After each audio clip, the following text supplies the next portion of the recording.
Syederalun Yuni Maulida yang merupakan calon tunangan almarhum Imam Mashkur resmi melaporkan tiktokers atas nama Cutbul Style ke Polda Aceh pada Sabtu 16 September 2023. Saat melapor, Yuni didampingi Yusi Muharnina, Putra Safriza, Ridwan Hadi, Raja Inal Manurung, dan Riza Rahmami dari kantor hukum PSI dan Partners di bawah Hotman 911 perwakilan Aceh.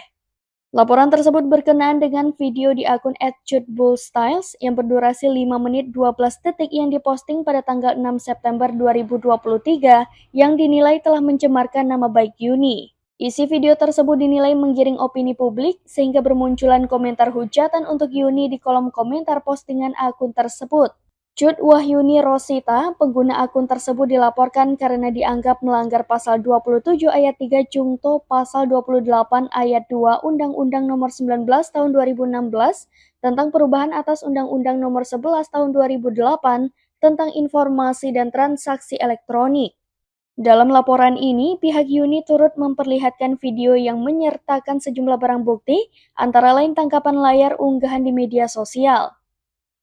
Menurut Yuni, dampak dari hujatan netizen, kliennya sempat jatuh sakit hingga diopname. Yuni juga tidak berani keluar rumah dan keluarganya juga mengalami down.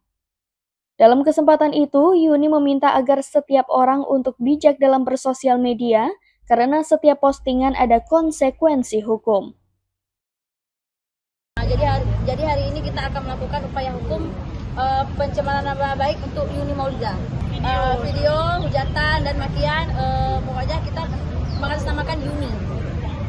Yuni setelah kejadian ini kan dia kan sampai diopanama ya, diopanama sakit, jatuh sakit ya.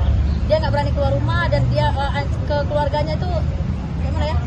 Keluarga juga down, jadi dia juga down, jadi banyak hal berefek ke Yuni setelah kejadian ini, setelah kejadian hujatan ini. Jadi kita bakal kita melaporkan pencemaran baik ini.